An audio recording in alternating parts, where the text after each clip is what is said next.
Assalamualaikum warahmatullahi wabarakatuh. Shalom, Om Swastiastu, Namo Buddhaya, Salam Kebajikan. Perkenalkan, kami dari Fakultas Hukum Universitas Diponegoro tahun 2021. Perkenalkan anggota kelompok kami.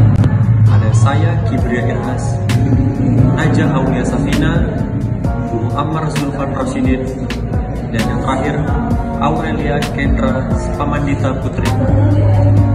Pembahasan yang akan kami bahas di sini yaitu teori 3 nilai hukum Gustav Redbridge, 3 teori nilai dasar Gustav Redbridge, contoh nyata 1, contoh nyata 2, contoh nyata 3, dan contoh nyata 4.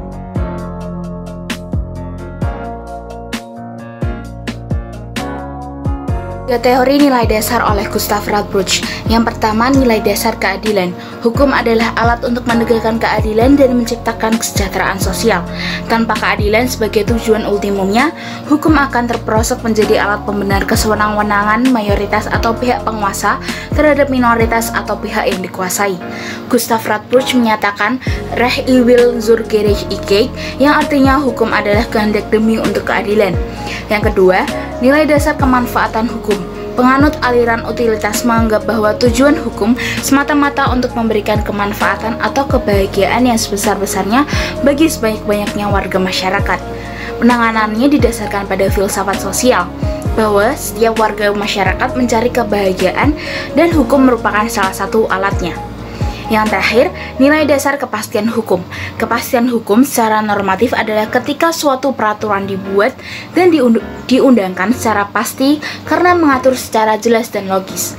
Jelas dalam artian tidak menimbulkan keraguan atau multitafsir, dan logis dalam artian ia menjadi suatu sistem norma dengan norma lain sehingga tidak berbenturan dan menimbulkan konflik norma. Contoh nyata yang pertama adalah lumpur lapindo. Lumpur lapindo adalah peristiwa menyemburnya lumpur panas di lokasi pengeboran PT Lapindo Brantas di Dusun Balongnongo, Desa Renogonogo, dan Desa Jatirejo, Kecamatan Porong, Kabupaten Sidoarjo, Jawa Timur, Indonesia. Sejak tanggal 29 Mei 2006, fenomena semburan lumpur panas di Sidoarjo menjadi perhatian dunia. Mengenai penyebabnya, masih banyak pihak yang cenderung meyakini bahwa bencana itu terjadi karena kesalahan prosedur saat pengeboran serta lumpur panas menyembur secara kebetulan.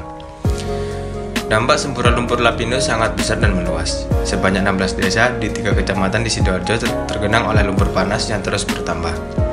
Lebih dari 25.000 warga Sidoarjo harus mengungsi, 8.200 diantaranya terpaksa dievakuasi karena kampung halamannya tidak bisa ditempati lagi.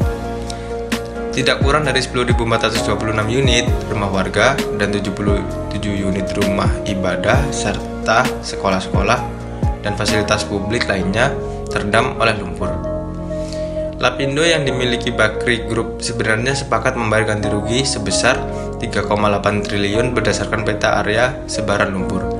Hingga saat ini, Lapindo telah menggelontorkan dana 3,3 triliun, sisanya sebesar 827 miliar menggunakan dana talangan dari pemerintah. Setelah 14 tahun berlalu hingga awal tahun ini, sebagaimana dilaporkan masih banyak warga yang belum mendapatkan ganti rugi meskipun sudah berkali-kali mengadu ke pemerintah. Terlebih, ganti rugi yang dibayarkan hanya untuk materi, tidak memperhitungkan kerugian materi yang diderita oleh para korban. Saham yang dimiliki oleh Abu Rizal Bakri di Lapindo saat terjadi semburan, saham PT Lapindo Brantas itu dimiliki 50% oleh Energi Mega Persada, 30% Medco, dan 18% Santos. Energi Mega Persada sendiri sahamnya dimiliki publik 70%, dan Bakri hanya memiliki 30%. Jadi kurang tepat mengatakan Lapindo itu semua tanggung jawab Abu Rizal Bakri. Namun dari pemilik saham, hanya Bakri yang mau bertanggung jawab membantu para korban. Meski secara hukum Lapindo tidak bersalah, keluarga Bakri berbaik hati membantu korban dengan cara proses jual beli lahan dan rumah yang terdampak. Lalu melalui PT Minarak Lapindo Jaya, keluarga Bakri membantu korban dengan jual beli tanah dan bangunan karena Bakri tidak bersalah secara hukum. Tak hanya itu, warga juga mendapatkan rumah di Kahuripan Nirwana Residence yang jauh lebih bagus dari rumah mereka sebelumnya. Contoh yang kedua, ada Gayus Tambunan. Mantan pegawai pajak ini dinyatakan terbukti menyalahgunakan wewenang saat menjadi pegawai pajak, menyuap polisi dan hakim, serta memberikan keterangan palsu dalam proses penyidikan.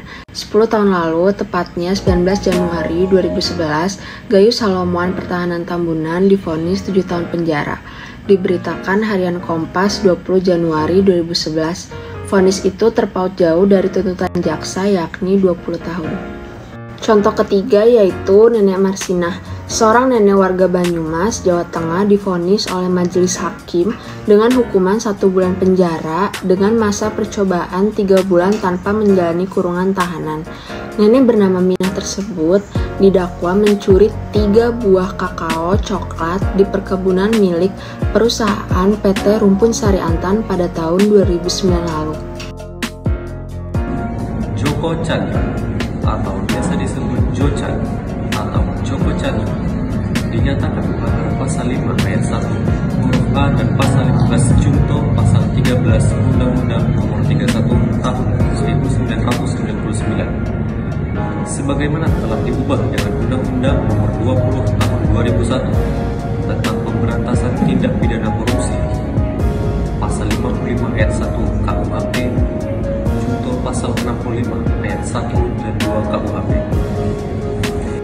Direktorat Jenderal Permasyarakatan Kementerian Hukum dan HAM menyatakan Joko Chandra memenuhi syarat sebagai penerima remisi.